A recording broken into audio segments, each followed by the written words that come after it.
Hello दोस्तों, आपका स्वागत है हमारे यूट्यूब चैनल एग्जाम कुंड में। आज हम देखने वाले हैं ज्योग्राफी का एक चैप्टर जिसका नाम है जियोमॉर्फोलॉजी। इसको भू आकारिकी भी बोलते हैं हिंदी में। इस चैप्टर से रिलेटेड कुछ तथ्यों को देखेंगे, समझेंगे। चलिए शुरुआत करते हैं। देखते हैं कि जियोमॉर्फोलॉजी के अंदर हमें क्या पढ़ना होता है। जियोमॉर्फोलॉजी के अंदर हमें पृथ्वी की यांत्रिक संरचना के बारे में पढ़ना होता है, यानी जो पृथ्वी है उसके अंदर कितने संगठक हैं, किन किन संगठनों से मिलने से पृथ्वी का निर्माण हुआ है, इन सब चीज़ों को इस चैप्टर में पढ़ना है। और जो पृथ्वी के अंदर जितने भी मेटल्स, नॉन मेटल्स या जितने भी तत्व पाए जाते हैं, वो तत्वों की जानकारी कहाँ से मिलती है, कौन से स्रोतों पर निर्भर करती है, इन सब चीज़ों को हम धीरे धीरे बारी बारी से आगे देखेंगे। चलिए शुरुआत करते हैं। देखते हैं कि हमारा पृथ्वी जो है एक बंद निकाय है, एक क्लोज बॉडी है। हमारा पृथ्वी क्या है? एक बंद निकाय है। इसका आंतरिक भाग क्या है? एक बंद निकाय है। इससे संबंधित जानकारी जो है निम्न बिंदुओं पर निर्भर करती है। शोधकर्ताओं ने जो है पृथ्वी के अंदर जाकर पता लगाना पॉसिबल नहीं था, इसलिए उन्होंने कुछ तथ्यों, कुछ साक्ष्यों के आधार पे पृथ्वी के अंदर की जानकारियाँ उपलब्ध कराई है। उसको देखते हुए हम आगे बढ़ते हैं। कहता है कि दो बातों पर निर्भर करती है, एक है कृत्रिम और एक है प्राकृतिक। पृथ्वी के अंदर की संबंधित जानकारी, पहले कृत्रिम स्रोत जो मिलते हैं उसमें हमारा पहला डेंसिटी है, डेंसिटी, उसके बाद प्रेशर है, उसके बाद टेम्परेचर है। इन तीनों आधार पे हम बता सकते हैं कि पृथ्वी के अंदर की स्थिति कैसी है। उसके बाद हमारा जो नेचुरल सोर्स है जिसमें वोल्केनो आता है, यानी जब कोई ज्वालामुखी की क्रिया घटती है तो पृथ्वी के अंदर से मैग्मा निकलता है। पृथ्वी के अंदर से मैग्मा निकलता है, तो उस मैग्मा के माध्यम से हम ये पता लगा सकते हैं कि अंदर जो है पृथ्वी के अंदर कौन कौन सी चीज़ें पाई जाती है। उसके बाद दूसरा है अर्थक्वेक, भूकंपीय तरंग, यानी जब भूकंप उत्पन्न होता है तो उसमें जो भी तरंग उत्पन्न होती है, उस तरंगों का जो गमन होता है किस किस माध्यमों में होता है और किस किस माध्यमों में उसकी गमन करने की जो गति होती है कितनी होती है, उसके आधार पे हम पृथ्वी की आंतरिक संरचना के बारे में पता लगाते हैं। उसके बाद हमारा मेट्रॉइड है, उल्कापिंड है। उल्कापिंड की संरचना पृथ्वी की संरचना से मिलती जुलती है, इसीलिए हम मेट्रॉइड के संगठक को देखकर पृथ्वी के संगठक के बारे में भी पता लगा सकते हैं। चलिए शुरू करते हैं। हमारा पहला जो डेंसिटी है, डेंसिटी के आधार पे हम देखते हैं पृथ्वी की संरचना के बारे में। कहता है निम्नलिखित निश्चित क्षेत्रों में, डेंसिटी कहते किसे है? घनत्व। निश्चित क्षेत्रों में उपस्थित कणों की संख्या, यानी कोई निश्चित क्षेत्र है उसमें कितने कण उपस्थित है, उसी को हम डेंसिटी बोलते हैं। इसका यूनिट होता है ग्राम पर सेंटीमीटर क्यूब। इसे मास बाई वॉल्यूम से रिप्रेजेंट करते हैं, ग्राम पर सेंटीमीटर क्यूब। यानी 1 सेंटीमीटर क्यूब एरिया में, 1 सेंटीमीटर क्यूब एरिया में कितने ग्राम पार्टिकल यानी कण है, इसी को हम क्या बोलेंगे? डेंसिटी यानी घनत्व बोलेंगे। कहता है पृथ्वी के धरातल का घनत्व। पृथ्वी के धरातल का घनत्व कितना होता है? पृथ्वी का धरातल का औसत घनत्व हमारा 2.9 ग्राम पर सेंटीमीटर क्यूब होता है। फिर कहता है कि जैसे जैसे गहराई बढ़ती है, जैसे जैसे गहराई बढ़ती है वैसे वैसे हमारा क्या होता है? डेंसिटी भी बढ़ता जाता है। जैसे जैसे गहराई बढ़ती है डेंसिटी भी बढ़ता है। देखिएगा, मान लीजिए पृथ्वी का धरातल है, यहाँ पेड़ पौधे हैं। धरातल पर हमारा घनत्व कितना है? 2.9 ग्राम पर सेंटीमीटर क्यूब। जैसे जैसे गहराई बढ़ती है, डेप्थ बढ़ रहा है, वैसे वैसे हमारा क्या? डेंसिटी भी इंक्रीज करता है। और हमारा ऐसे बढ़ते बढ़ते जब पृथ्वी के कोर पे पहुँचते हैं तो वहाँ हमारा मैक्सिमम डेंसिटी होता है। पृथ्वी के कोर पर यानी सेंटर पर जब हम पहुँचते हैं, यहाँ हमारा मैक्सिमम डेंसिटी होता है। वो डेंसिटी हमारा लगभग 13 ग्राम पर सेंटीमीटर क्यूब होता है। इस तरह से पृथ्वी के धरातल का घनत्व हमने देखा कि 2.9 ग्राम सेंटीमीटर क्यूब है, और पृथ्वी के कोर का घनत्व हमने देखा 13 ग्राम पर सेंटीमीटर क्यूब है। तो और भी पृथ्वी के मध्य भागों का जब हम सभी तरह के घनत्वों का एक औसत निकालते हैं तो पृथ्वी के औसत घनत्व हमें 5.5 यानी 5.5 ग्राम पर सेंटीमीटर क्यूब मिलता है। यानी अगर आपसे क्वेश्चन पूछता है कि पृथ्वी के धरातल का घनत्व कितना है, तो हमारे प्रश्न का उत्तर होगा 2.9 ग्राम पर सेंटीमीटर क्यूब। अगर आपसे क्वेश्चन पूछता है पृथ्वी के कोर पर जो है घनत्व कितना होता है, तो 13 ग्राम पर सेंटीमीटर क्यूब। अगर आपसे पूछता है कि औसत घनत्व पृथ्वी का कितना है, तो हमें उत्तर देना है 5.5 ग्राम पर सेंटीमीटर क्यूब। इस तरह से डेंसिटी के आधार पर हम पृथ्वी के घनत्व का पता लगाते हैं कि उसका धरातल पर कितना है, सेंटर पर कितना है। उसके बाद अगला जो हमारा स्रोत था, दाब था। अगला स्रोत क्या था, दाब था। दाब के आधार पर हम कैसे पृथ्वी की आंतरिक संरचना के बारे में पता लगाते हैं, देखते हैं। हमारा तो दाब है, दाब जो है डायरेक्टली प्रोपोर्शनल होता है तापमान के। दाब डायरेक्टली प्रोपोर्शनल होता है तापमान के, यानी तापमान बढ़ेगा तो दाब भी बढ़ेगा, दाब बढ़ेगा तो तापमान भी बढ़ेगा। एक क्लोज बॉडी के लिए होता है। क्लोज बॉडी के लिए जब कोई बॉडी एकदम क्लोज हो और इसके अंदर हम टेम्परेचर बहुत बढ़ा दे, तो ये तो क्लोज सर्किट है ना। टेम्परेचर जब बढ़ता है तो कोई भी पार्टिकल में मूवमेंट आती है, तो पार्टिकल इधर उधर भागेगा, तो पार्टिकल जब इधर उधर भागेगा, क्लोज सर्किट है, तो क्लोज सर्किट से तो बाहर नहीं निकल पाएगा। तो ये क्लोज बॉडी में जो है पार्टिकल जब मूवमेंट करेंगे और निकलने का जगह नहीं होगा, तो इसके अंदर जो है प्रेशर बहुत ज़्यादा बढ़ जाता है। यही सिद्धांत कहता है कि पृथ्वी के केंद्र पर जो होता है मैक्सिमम टेम्परेचर, पृथ्वी के धरातल से जो केंद्र की दूरी है वो है 6371 किलोमीटर, 6371 किलोमीटर। और केंद्र पर पृथ्वी का टेम्परेचर लगभग 6000 डिग्री सेल्सियस होता है। इसी कारण से केंद्र का घनत्व सबसे ज़्यादा होता है, क्योंकि वहाँ टेम्परेचर सबसे ज़्यादा होता है, और जब टेम्परेचर ज़्यादा रहता है तो वहाँ दाब भी ज़्यादा होता है केंद्र पर। केंद्र पर दो तरह के तत्व पाए जाते हैं, निकेल और फेरस। मुख्य रूप से दो तरह के तत्व पाए जाते हैं, निकेल और फेरस। फेरस का जो है, फेरस का घनत्व 8 ग्राम पर सेंटीमीटर के लगभग होता है। और जब 6000 डिग्री सेल्सियस तापमान पे ये फेरस जो है, फेरस का डेंसिटी इतना बढ़ जाता है कि वही डेंसिटी हमारा बढ़ के 13 ग्राम पर सेंटीमीटर क्यूब के लगभग हो जाता है। प्रेशर बढ़ने से, तापमान बढ़ने से लोहा पिघलता है, फिर लोहा पिघलने से लोहा कोर पर जम भी जाता है, जमने के कारण उसका डेंसिटी बढ़ के 13 ग्राम पर सेंटीमीटर क्यूब हो जाता है। उसके बाद अगला स्रोत हम देखते हैं तापमान। कहता है कि धरती का औसत तापमान 15 डिग्री सेल्सियस है। औसत तापमान कितना है, 15 डिग्री सेल्सियस। वर्तमान में औसत तापमान कितना है धरती का, 15.9 डिग्री सेल्सियस। और ये बढ़ा है 0.9 डिग्री सेल्सियस ग्लोबल वार्मिंग के कारण बढ़ा है। अभी ग्लोबल वार्मिंग के कारण जो है पृथ्वी का औसत तापमान 0.9 डिग्री सेल्सियस लगभग बढ़ा हुआ है। फिर कहता है तापमान के बारे में क्या देखते हैं, क्या तथ्य है। कहता है कि तापमान जब डेप्थ बढ़ता है, गहराई बढ़ती है, तो तापमान भी हमारा बढ़ता है। जब गहराई बढ़ती है तो तापमान भी बढ़ता है। इसके लिए कहता है कि 32 मीटर जब हम 32 मीटर गहराई में जाते हैं, 32 मीटर धरती के धरातल से गहराई में बढ़ते हैं, तो हमारा 1 डिग्री सेल्सियस टेम्परेचर बढ़ता है, लगभग 1 डिग्री सेल्सियस। ये निश्चित नहीं है, ये निरंतर नहीं होता है, ये गहराई के साथ साथ घटता बढ़ता रहता है। लेकिन हम एक लगभग में मान लेते हैं कि 32 डिग्री मीटर पे हमारा 1 डिग्री सेल्सियस तापमान बढ़ता है धरती के अंदर। जब हम प्रवेश करते हैं, धीरे धीरे अंदर जाएंगे तो ये तापमान हमारा बढ़ेगा। ये हमारा कृत्रिम सोर्स था। अब हमारा धरती के अंदर की जानकारियों के बारे में जो नेचुरल सोर्स है उसके बारे में देखते हैं। नेचुरल सोर्स के बारे में देखते हैं। तो पहला हमारा क्या था, वोल्केनिज्म था। वोल्केनिज्म मतलब ज्वालामुखी क्रिया। कहता है ज्वालामुखी क्रिया जब होती है तो धरती के अंदर से मैग्मा बाहर आता है। ये मैग्मा हमारा बाहर आ रहा है, ज्वालामुखी क्रिया। आगे ज्वालामुखी के बारे में हम डिटेल रूप से पढ़ेंगे।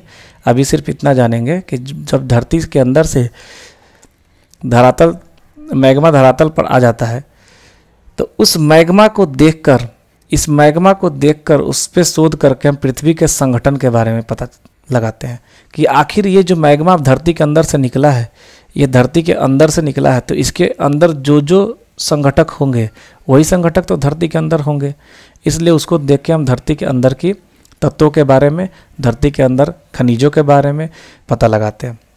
कहता है कि पृथ्वी के अंदर 100 से 400 किलोमीटर की दूरी पर, 100 से 400 किलोमीटर की दूरी पर टेम्परेचर हमारा 1900 डिग्री सेल्सियस होता है।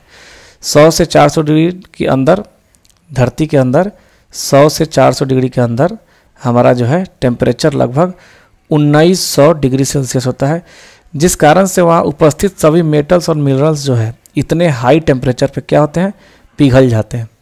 और ये टेम्परेचर कारण पिघल के मैग्मा का निर्माण करते हैं। किसका निर्माण करते हैं? मैग्मा का निर्माण करते हैं। और वोल्केनिज्म प्रक्रिया में यही मैग्मा वोल्केनो से होते हुए बाहर निकल के पृथ्वी के धरातल पर आता है, जिसके माध्यम से हम पृथ्वी के संगठन के बारे में पता लगाते हैं। वोल्केनिज्म के बारे में आगे हम डिटेल में पढ़ेंगे। अभी फ़िलहाल हम धरती के संगठक के बारे में पढ़ रहे थे। अगला सोर्स हमारा था अर्थक्वेक वेव। जब भूकंप आती है तो विभिन्न तरह के तरंगे निकलती है। वो जो तरंगे निकलती हैं उनका वेग माध्यम के अनुसार अलग अलग होता है। उनका वेग हर माध्यम के अनुसार, जैसे हवा में अलग, पानी में अलग और ठोस में, द्रव में अलग, ठोस में अलग, ये तरंगे अलग अलग गति के अनुसार मूव करता है।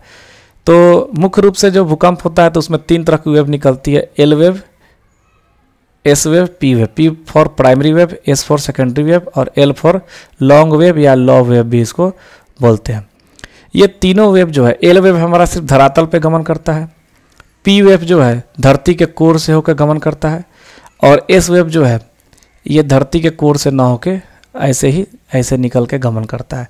आगे इसके बारे में भूकंप चैप्टर में जब हम अर्थक्वेक पढ़ेंगे तो अर्थक्वेक में डिटेल से पढ़ेंगे कि आखिर ये पी वेव धरातल से क्यों गुजरता है और एस वेव जो है धरातल के केंद्र से क्यों गुजरता है और एस वेव जो है केंद्र से क्यों नहीं गुजरता है, और एल वेव जो है सिर्फ धरती के धरातल पे गुजरता है, और ये धरातल पे गुजरने के कारण ही सबसे डिस्ट्रक्टिव, सबसे विनाशकारी हमारा एल वेव ही होता है। फिर उसके बाद अगला सोर्स हमारा था उल्कापिंड। उल्कापिंड के अध्ययन से धरती के मटेरियल यानी उसके स्रोतों के बारे में पता चलता है। कहता है पार्ट ऑफ एस्ट्रॉयड, क्षुद्र ग्रह जो है, ये जो उल्कापिंड है क्षुद्र ग्रह के भाग होते हैं और इसका संगठन जो है पृथ्वी के समान ही होता है। इसलिए इसका शोध करके हम पृथ्वी के संगठन के बारे में पता लगा सकते हैं। तो ये हमारा था 3 तरह के माध्यम, नेचुरल था और 3 तरह का माध्यम जो हमारा कृत्रिम था, जिसके माध्यम से हम पृथ्वी के अंदर की चीज़ों के बारे में हम पता लगाने की कोशिश किए।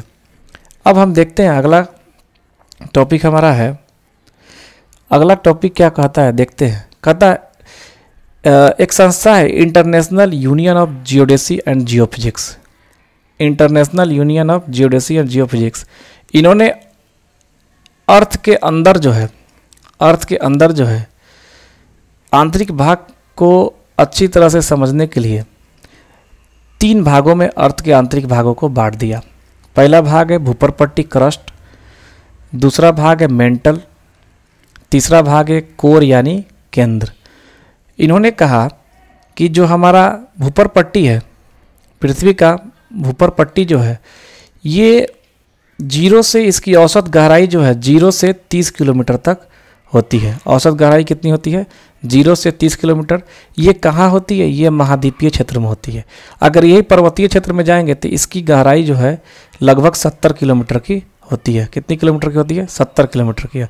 लेकिन जब महासागर के क्षेत्र में हम जाते हैं तो इनकी जो है गहराई जो है भूपरपट्टी की और कम हो जाती है, क्योंकि महासागर का जल भरा होता है।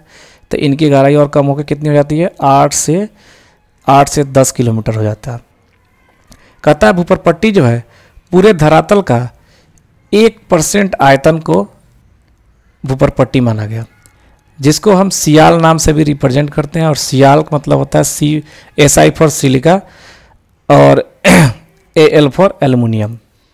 उसी तरह से कहता है कि अगला पार्ट जो है 30 किलोमीटर से लेके 2900 किलोमीटर को इन्होंने मेंटल नाम दिया। क्या नाम दिया? मेंटल नाम दिया। और इस मेंटल को जो है धरती के धरातल का कुल आयतन का 83% पार्ट, यानी सबसे ज़्यादा पार्ट ये मेंटल के अंदर ही आता है। और इसको इन्होंने सीमा का नाम दिया। सीमा का मतलब होता है इसमें मुख्य तरफ से 2 तत्व पाए जाते हैं, सिलिका और मैग्नीशियम। उसके बाद अगला जो पार्ट इन्होंने बताया 2900 से लेके 6371 किलोमीटर को इन्होंने कोर कहा। क्या कहा? कोर कहा। इस कोर को भी 2 पार्ट में बांट दिया इन्होंने, एक इनर कोर, एक आउटर कोर, एक बाह्य कोर और एक आंतरिक कोर। इन्होंने कहा कि कोर में जो है मुख्य रूप से 2 तरह के तत्व पाए जाते हैं, निकेल और फेरस। इसके लिए इनका नीफे नाम दे दिया। और ये जो है धरती के कुल आयतन का 16% आयतन कोर में रहता है। इन्होंने कहा कि जो हमारा महाद्वीपीय भूप्रपट्टी है यानी कॉन्टिनेंटल क्रस्ट है, ये 35 किलोमीटर तक का होता है और ये ग्रेनाइट चट्टान की बनी होती है, ग्रेनाइट चट्टान की बनी होती है। फिर जो है महासागरीय भूप्रपट्टी जो होता है, यहाँ हमने देखा है जो कि 8 से 10 किलोमीटर की होती है और ये हमारा बैसाल्ट चट्टान का बना होता है। आगे हम चट्टान के बारे में एक विशेष वीडियो लेके आएंगे जिसमें रॉक्स के बारे में पढ़ाएंगे कि ये ग्रेनाइट चट्टान, ये बैसाल्ट चट्टान, आग्नेय चट्टान, जो भी चट्टान जितने प्रकार की होती हैं सबको मैं डिटेल में समझाऊंगा। ये हमने देख लिया। कहता है अर्थ के सरफेस पे हमारा 46% ऑक्सीजन होता है और 27% सिलिकॉन होता है जो कि नॉन मेटल है, और मेटल के रूप में अर्थ के सरफेस पे हमारा एल्युमिनियम पाया जाता है 8%। ये याद रखिएगा, कभी कभी एग्जाम में पूछ लेता है। उसके बाद अगला टॉपिक हम देखते हैं। कहता है कि अभी हमने पढ़ा कि पृथ्वी के आंतरिक भाग को 2 भागों में बांटा हमने। पहला था हमारा क्रस्ट, दूसरा था हमारा मेंटल और तीसरा था हमारा कोर। कुछ शोधकर्ताओं ने इसको जो है और विस्तृत रूप से पढ़ने के लिए इसको जो है अलग अलग भागों में बांटा है, उसको हम डिटेल में समझते हैं। कुछ शोधकर्ताओं ने कहा कि जो हमारा शुरू से 0 से 100 किलोमीटर की जो गहराई होती है, उन्होंने उसको नाम लिथोस्फीयर दिया। क्या दिया? लिथोस्फीयर यानी स्थल मंडल। स्थल मंडल में हमने शुरू में पढ़ा था कि 30 किलोमीटर को हमने क्या माना था? क्रस्ट, और 30 के बाद वाले को मेंटल। तो यानी स्थल मंडल में 30 किलोमीटर क्रस्ट का एरिया और 70 किलोमीटर मेंटल का जो एरिया ये इंक्लूड करते हैं, तो हमारा लिथोस्फीयर बनता है। लिथोस्फीयर यानी स्थल मंडल। फिर हमारा उसके स्थल मंडल के बाद के भाग को, यहाँ स्थल मंडल वाले पार्ट को हम देख सकते हैं। स्थल मंडल के बाद के भाग को हम क्या बोलते हैं? स्थल मंडल के बाद के भाग को, उसके बाद 100 से 400 किलोमीटर के भाग को हम बोलते हैं एस्थेनोस्फीयर यानी दुर्बलता मंडल। यहाँ हम देख सकते हैं दुर्बलता मंडल को, यानी 100 से 400 किलोमीटर के भाग को हम दुर्बलता मंडल बोलेंगे। और यही जो है स्थल मंडल और दुर्बलता मंडल के जहाँ पर मिलान होता है, यहीं पर हमारा प्लेट पाया जाता है।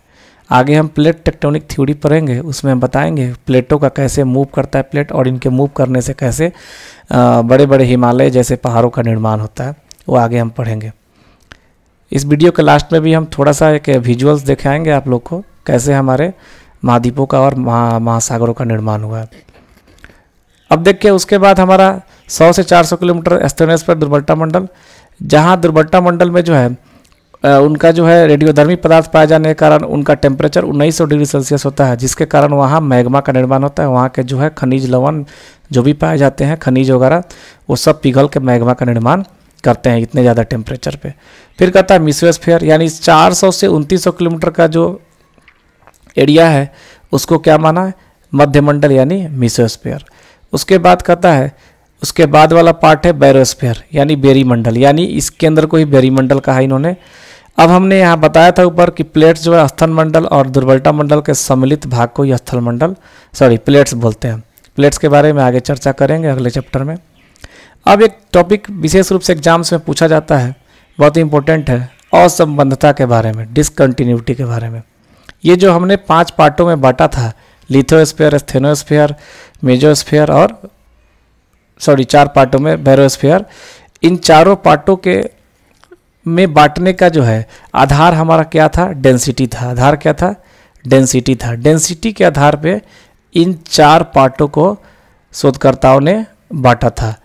तो इसी डेंसिटी के हर गहराई में जाते समय जब डेंसिटी हमारा चेंज होता है, डेंसिटी जब हमारा चेंज होता है तो उसी डेंसिटी के आधार पे जो है उन्होंने एक असंबंधता को डिनोट किया, जिसको हम बताते हैं कि ऊपर वाले क्रस्ट यानी ऊपरी क्रस्ट और निचली क्रस्ट के बीच का जो डेंसिटी डिफरेंस होता है उसको हम कहते हैं कॉनरॉड डिसकंटिन्यूटी यानी कॉनरॉड असंबंधता। यानी हम अभी पढ़े थे कि पृथ्वी के धरातल पर घनत्व होता है 2.9 ग्राम पर सेंटीमीटर क्यूब।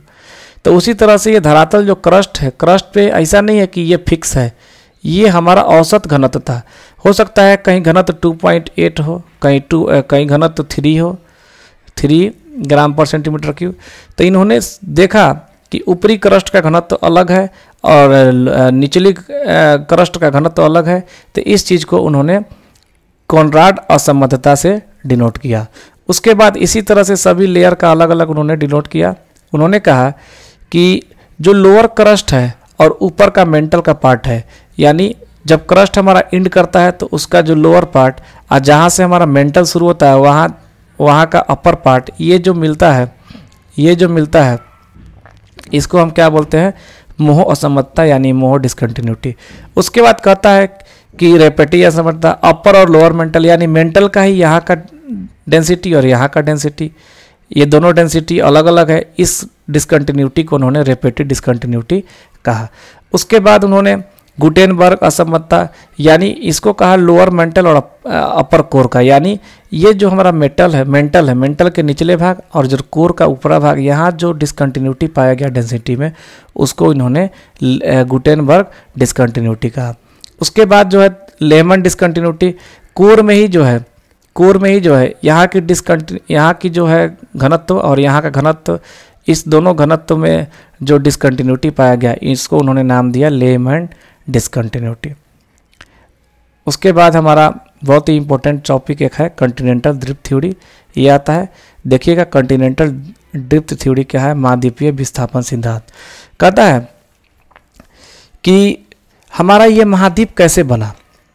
इस चीज़ को सर्वप्रथम जो है एक वैज्ञानिक हमारे थे जर्मनी के अल्फ्रेड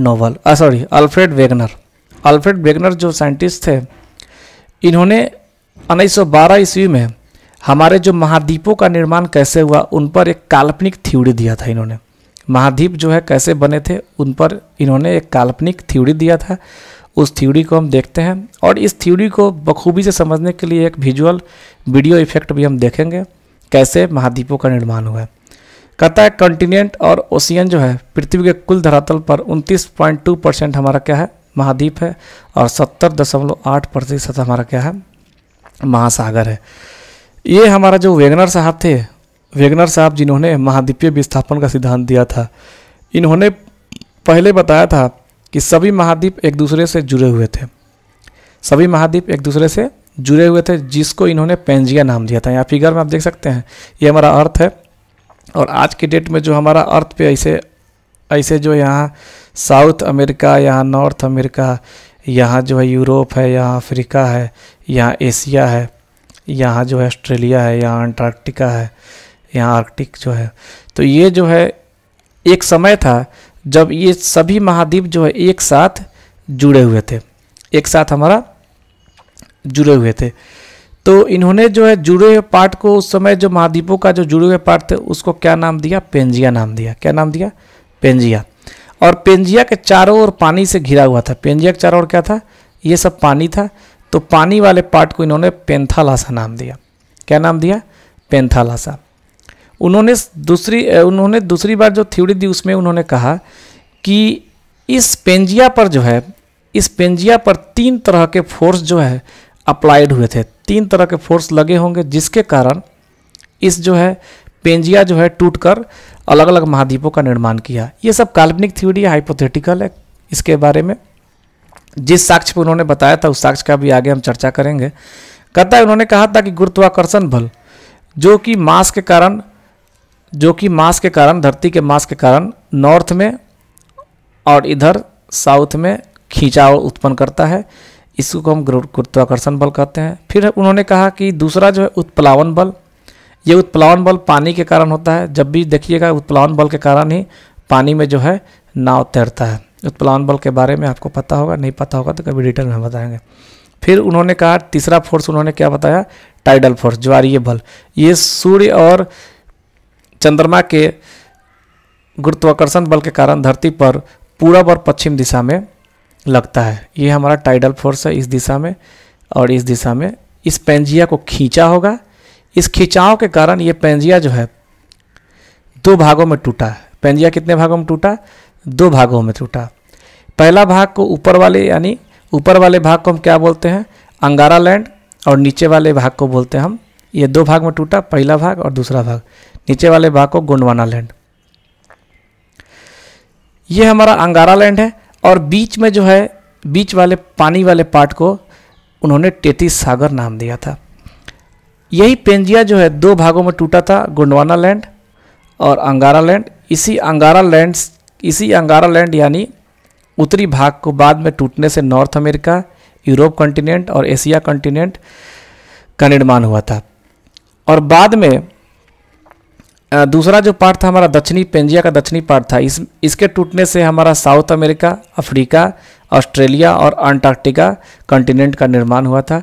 शुरू में जो है इंडिया का जो पार्ट है, ये हमारा जो इंडिया का पार्ट है, इंडिया का जो पार्ट हमको दिखता है, ये शुरू में ये अफ्रीका का पार्ट हुआ करता था। जब कॉन्टिनेंटल ड्रिफ्ट थ्योरी के अनुसार जब ये टूटा था तो ये अफ्रीका का पार्ट हुआ करता था लगभग 225 मिलियन ईयर्स एगो। बाद में जो है ये टूटकर शिफ्ट हो गया एशिया कॉन्टिनेंट से जाकर जुटा, और इसके जुटने के कारण ही वहाँ पर प्लेट टेक्टोनिक थ्योरी सिद्धांत के तहत हिमालय पर्वत का निर्माण हुआ है। इन्होंने जो वेगनर साहब ने जो साक्ष्य के आधार पे ये कॉन्टिनेंटल ड्रिफ्ट थ्योरी दिया था, उसमें पहला साक्ष्य उन्होंने बताया था जीवाश्म की समानता। उन्होंने कहा था कि जब धरती पर जीवों का उत्पत्ति हुआ रहेगा, उस समय ये जो हमारा सातों महाद्वीप था एक पेंजिया के रूप में था, क्योंकि इन्होंने कुछ समानताएं पाई थी सभी महाद्वीपों पे, जीवाश्मों में सभी एक समानता पाई थी और वो समानता एक थी। तो उन्होंने सोचा कि इतने दूर दूर कॉन्टिनेंट के पार्ट हैं, अलग अलग सब कॉन्टिनेंट है, फिर भी यहाँ के जो जीवाश्म, यहाँ के जीवाश्म, यहाँ के जीवाश्म, यहाँ के जीवाश्म सब एक जगह से कैसे है।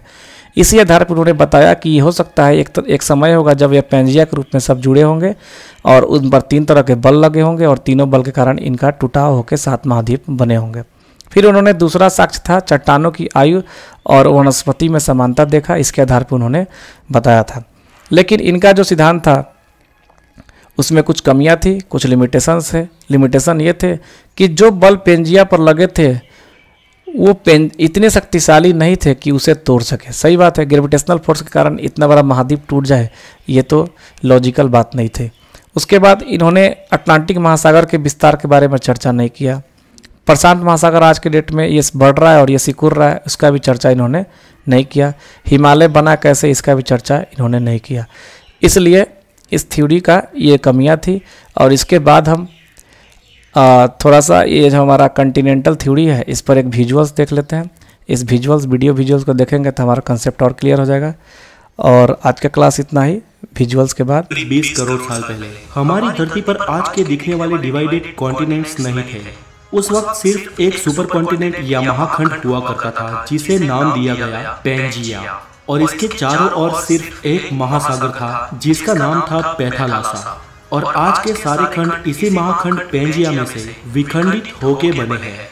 ये थियरी देने वाले वैज्ञानिक अल्फ्रेड वेगनर थे और उनका ये भी मानना था कि उसी वक्त उस महाखंड पे रेंगने वाले जीवों का विकास हुआ। दोस्तों, पृथ्वी के गर्भ में लगातार प्लेट्स खिसकती रहती हैं, जिसके चलते धरती पर निरंतर बदलाव होते रहते हैं। लेकिन ये बदलाव लाखों या करोड़ों सालों बाद दिखाई देते हैं, और इन्हीं बदलावों के चलते आज के ये दिखने वाले कॉन्टिनेंट्स का जन्म हुआ, और उनके साथ ही हमारे देश भारत का भी। अल्फ्रेड की थियरी के अनुसार प्लेट के सरकने से सबसे पहले पेंजिया सुपर कॉन्टिनेंट के 2 भाग हुए, जिसके उत्तरी हिस्से को लारेंसिया और दक्षिणी हिस्से को गोंडवाना लैंड कहा जाता है। और इन दोनों के डिवाइड होने के बाद जो बीच में महासागर का पानी भरा और एक खाड़ी का निर्माण हुआ, उसे वैज्ञानिकों ने टेथिस सागर नाम दिया। पेंजिया में से अलग हुए उत्तरी महाद्वीप लारेंसिया में से आज के एशिया, यूरोप और उत्तर अमेरिका जैसे कॉन्टिनेंट्स बने, जबकि गोंडवाना लैंड में से दक्षिण अमेरिका, अफ्रीका, ऑस्ट्रेलिया और एंटार्क्टिका जैसे कॉन्टिनेंट्स बने। हमारा देश भारत भले ही आज भौगोलिक रूप से एशिया का भाग हो, लेकिन भारत का भूमि भाग उस वक्त वास्तव में गोंडवाना लैंड महाद्वीप का हिस्सा था, और आज का अफ्रीका और भारत एक ही प्लेट पे टिके थे। धीरे धीरे अंदरूनी प्लेट्स के सरकने से ये प्लेट्स भी अलग होती गई, और भारत की जियोग्राफिकल प्लेट अफ्रीका से अलग होकर धीरे धीरे एशिया की ओर बढ़ने लगी। वो आज के लद्दाख हिस्से की ओर लगातार बढ़ती रही, और एक समय इस प्लेट का एशिया के लद्दाख वाले हिस्से पे टकराव हुआ। दोस्तों, भूगर्भ में जब 2 प्लेट्स का टकराव होता है तो भारी प्लेट नीचे की ओर सरक जाती है और हल्की प्लेट ऊपर उठ जाती है। उस वक्त भी ऐसा ही हुआ और आज के हिमालय का निर्माण हुआ। ऐसा कोई कम समय में नहीं हुआ, ऐसा होने में करोड़ों साल लग गए, और आज की इस भौगोलिक पर उठ रहा है। इसके साथ ही हिमालय के सारे पर्वतों की और माउंट एवरेस्ट की हाइट भी साल दर साल बढ़ रही है। दोस्तों इस थियरी को सिद्ध करने के लिए एल्फ्रेड ने ये भी कहा कि आज के दिखने वाले सारे कॉन्टिनेंट एक दूसरे में फिट होते हैं और आज अगर किसी तरह इन सबको एक किया जाए तो फिर से पेंजिया सुपर कॉन्टिनेंट का निर्माण हो सकता है। चलिए ये तो एक संयोग भी हो सकता है, लेकिन एल्फ्रेड ने अलग अलग विस्तार में जाके उस महाखंडों की जीव सृष्टि का और प्राचीन खड़कों के अवशेषों का अवलोकन किया तो ये मालूम हुआ कि विविध अवशेष अलग अलग खंड में एक समान ही थे। इसके साथ ही एल्फ्रेड ने अपनी इस थियरी को सिद्ध करने के लिए कई सारे उदाहरण दिए। फ्रेंड्स, इस प्लेट्स के टकराव से भूकंप और ज्वालामुखी का खतरा रहता है। वैसे भारत में तो कोई खास सक्रिय ज्वालामुखी नहीं है, लेकिन हमारी इस एक प्लेट के सरकने से कभी कभी भूकंप के झटके महसूस होते हैं। हमारी अगली वीडियो में हम जानेंगे कि भूकंप और ज्वालामुखी का रीजन क्या है और लावा